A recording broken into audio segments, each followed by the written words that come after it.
Hi friends, it's Dr. Mark Trozzi here. I have some important and concerning news. There is DNA in the messenger RNA shots and lots of it. I want to share and explain some recent important findings and their implications.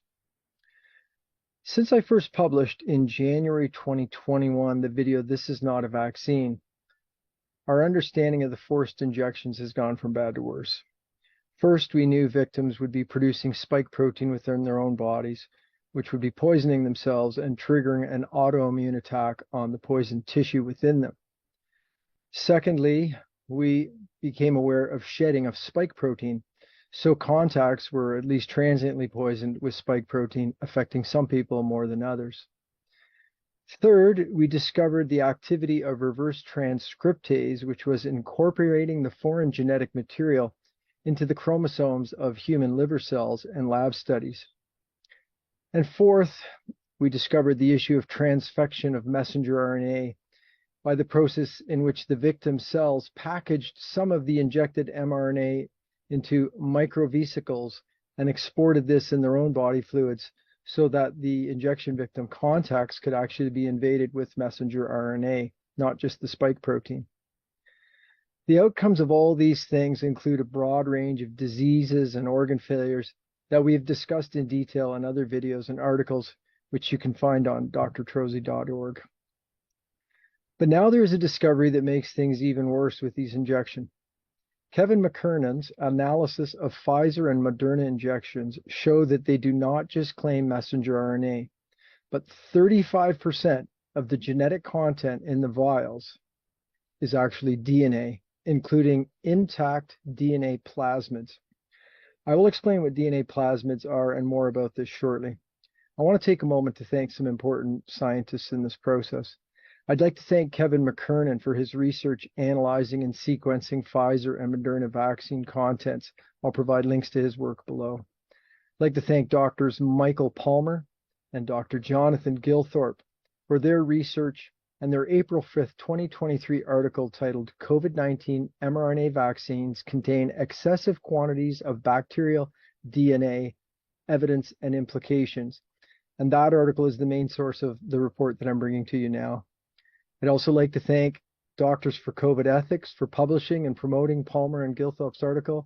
I recommend following and supporting their work, and I'll provide links as well. And I'd like to thank my friend and fellow member of the World Council for Health Steering Committee and Health Science Committee, Christoph Plotha, Doctor of Osteopathy, for bringing this important news to the attention of myself and the rest of the World Council for Health Science Committee. So let's get started on the subject, and I want to begin by discussing in brief how the messenger RNA injections are manufactured. And this is where we are introduced to plasmids. Plasmids are circular structures of DNA. So we think of DNA, a double-coiled helix, but when it's unraveled is a linear thing. But plasmids are DNA formed into a circular structure. And plasmids are inserted into E. coli bacteria.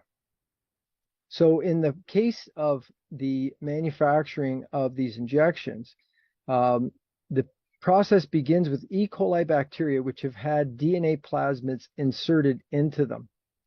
And these DNA plasmids include multiple sequences of genetic material, including the sequence for the spike protein and a sequence to produce resistance to various antibiotics, including kanamycin. And there are several other concerning genetic sequences in the plasmids, which we'll discuss shortly. But coming back to the manufacturing process, so these E. coli bacteria that have had these plasmids inserted in them are multiplied in a nutrient-containing vat such that they become many. Then kanamycin, the antibiotic I mentioned that the plasmid created resistance to, is added to the vat.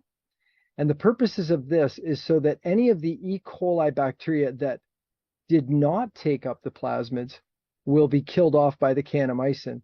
And what that means, therefore, is only the E. coli bacteria which took up the plasmids and which, through reproduction of bacteria, only the bacteria that contained the artificial genetic material in the form of the plasmid survived.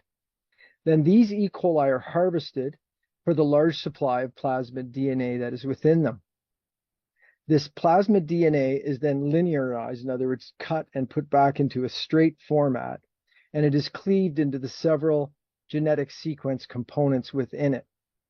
Then these linear DNA sequences are used to produce matching messenger RNA en masse. And then once they have large amounts of this messenger RNA, it's encapsulated in the pegylated nanoparticles, and that's the essential content of the injections according to their manufacturers, Pfizer and Moderna. However, Kevin McKernan's analysis and sequencing of Moderna and Pfizer vials reveals some concerning things. First is, it turns out that these injections contain 35% of the genetic content, not as mRNA, but in the form of DNA. And that includes intact DNA plasmids, the ones we just talked about that were initially put into the E. coli. Now, to put this 35% into context, the European Medicines Agency has stipulated that DNA should not amount to more than 0.033% of the total nucleic content. So the real content of DNA is more than 1,000 times above the allowable maximal contamination limit. So let's talk about the DNA plasmids and the genetic sequences that they contain. So as I mentioned, first, they contain the DNA version of the genetic code for the spike protein. Secondly, they include a sequence which encodes for a protein that will render bacterial cells resistant to kanamycin or neomycin, both antibiotics. Third, they contain a plasmid replication inducing sequence. So what that means is it contains a genetic sequence that helps induce the replication of the plasmid by the bacteria that they're inserted into. And fourth, and only in the Pfizer vials, not in the Moderna vials, there's also an SV40 derived sequence which can induce plasmid propagation in human cells. So what do I mean by an SV40 derived sequence? So SV40 is an abbreviation for simian vacuolating virus, or simian virus 40. And this is a virus that's found in both monkeys and humans. It's a DNA virus. It has the potential to cause tumors in animals. And it also often persists as a latent infection. So humans and animals can have this SV40 virus in their system just latently there. So though the SV40 plasmid propagation sequences were not found in the Moderna vials, the fact that many people have latent SP40 viral infections and latent viral infections with two other similar viruses, BK and JC viruses, that may provide the mechanism for plasmid propagation into human cells in those people, even though they got the Moderna vaccine, which didn't include the plasmid propagation SV40 viral sequence. So what are the problems with the high presence of DNA, including intact plasmids, in the supposedly messenger RNA injections? So I'd like to go through a few of those. First of all, DNA plasmids persist. And that may explain why we see injection victims producing spike protein for a time period long beyond the anticipated duration of messenger RNA of 4 days or so, whereas we see people continuing to produce spike protein for months and even beyond that.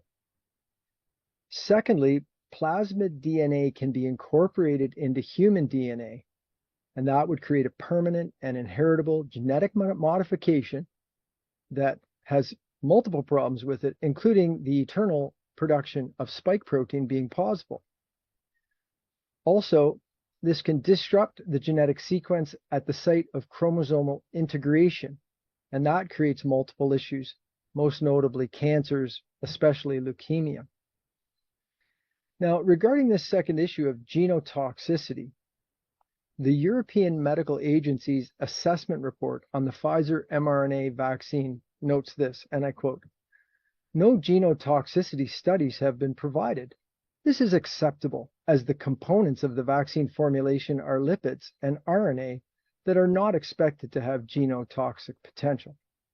Okay, though that was a reckless assumption on face value, given things that we've already learned, like reverse transcriptase integration of the mRNA code into human chromosomes, this goes beyond reckless when we now learn that 35% of the genetic material in the injections is DNA. And again, that's more than 1,000 times above the allowable contamination level. A third problem with the high presence of DNA and plasmid DNA in the injections is plasmid DNA, by design, enter bacteria. We are actually more bacteria than human cells by count, including mostly our gut flora, which includes E. coli. So if our gut flora bacteria are modified by the inclusion of this plasmid to produce spike protein for a prolonged time or perhaps forever, then the injection victims are constantly poisoning themselves from their own digestive tract. Regarding the DNA contamination of these messenger RNA products, the FDA's assessment reports on both vaccines don't even mention it as an issue at all. And the European Medicines Agency assessment report on the Pfizer vaccine mentions the DNA step in the manufacturing, that it's supposed to eliminate all the DNA from the product.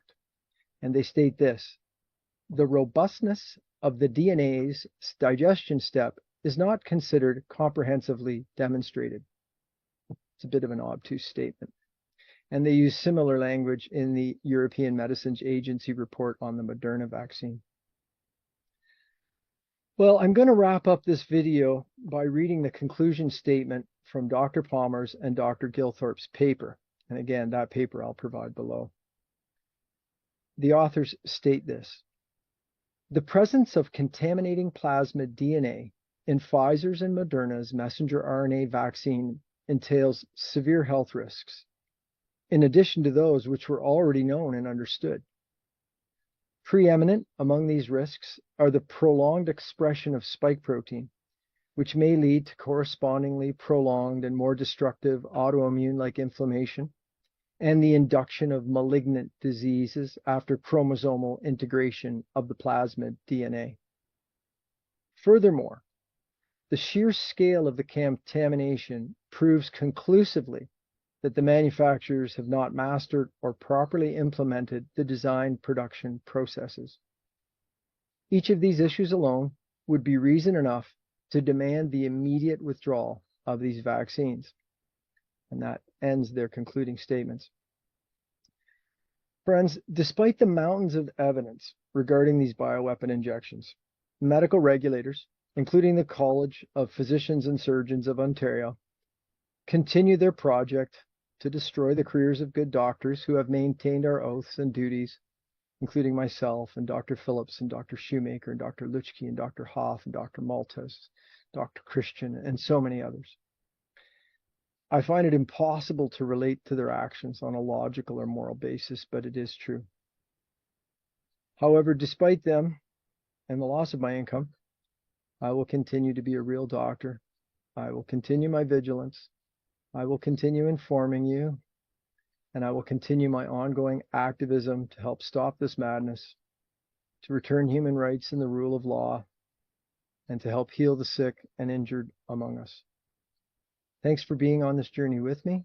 Thank you for studying and sharing my work, for teaching and helping others, and for your prayers and financial support, which I truly do need. May God guide and protect us all. Thanks.